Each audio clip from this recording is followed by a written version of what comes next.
I think it's about time we had a playoffs in college football. I'm fed up with these computer rankings and this and that and the other. 8 teams, top 8 teams, you got a playoff. President Barack Obama. If any sports-related debate gets the president's attention, it must be a big deal, right? The Bowl Championship Series has been a topic for debates for many years, being questioned for its fairness and legitimacy.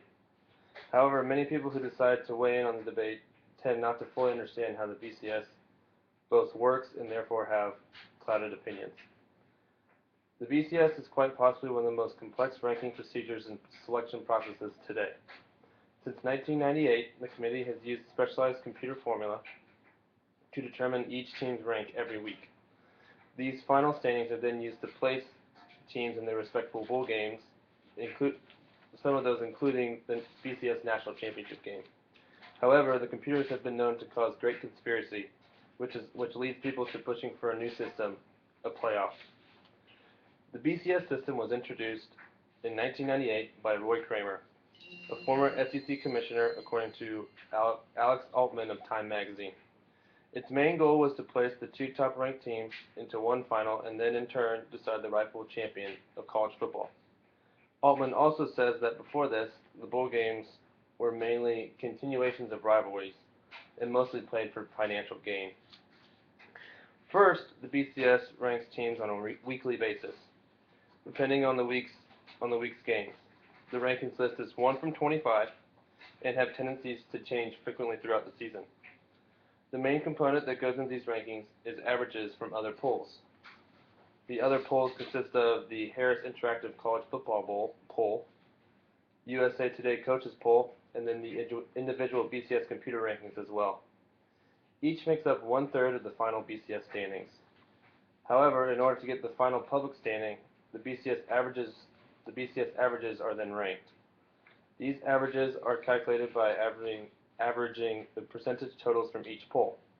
According to an article entitled BCS Selection Procedures, the BCS computers rankings are contributed by a total of 7 people: Anderson and Hester, Richard Billingsley, Cully Matrix, Kenneth Maisley, Jeff Sagrin, and Peter Wolf. Each person individually accounts for the strength of the schedule. In total, 8 sets of rankings are released throughout the season, and then a final set which decides the bowl bids at the end of the season.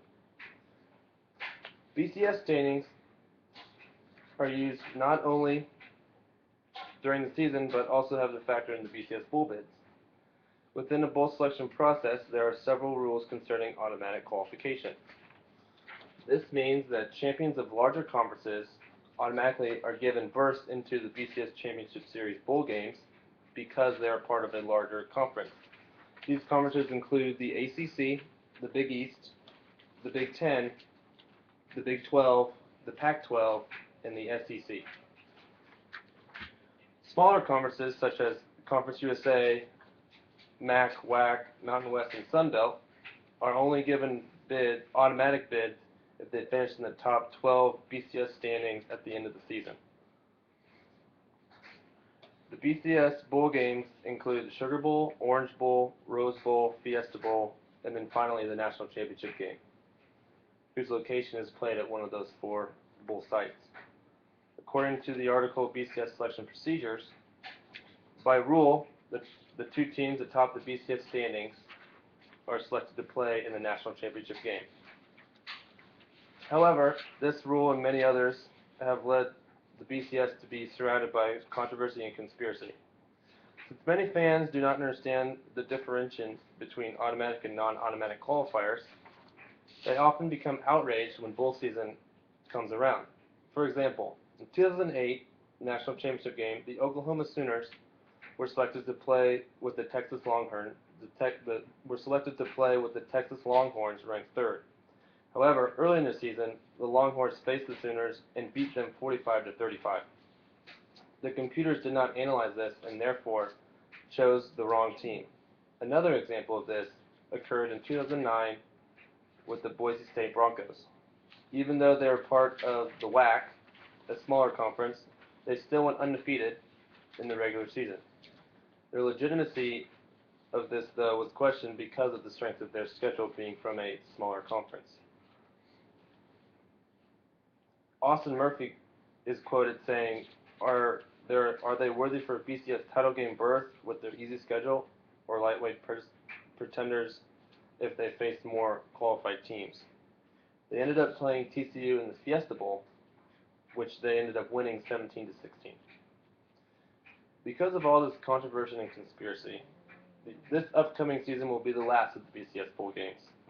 By popular demand, the NCAA has accepted terms to create a playoff system for the postseason beginning in the 2014-2015 season, which is being named the College Football Playoff.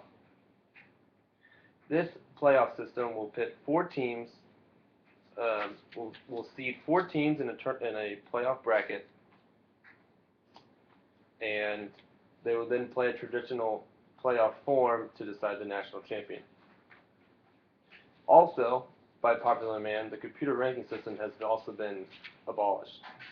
Instead, a selection committee will be used to pick the top four teams to play in the playoff based head-to-head, to play in the playoff, to play for be seeded in the playoff bracket based on their head-to-head stats with other teams, their strength of schedule throughout the season, and also other mitigating factors.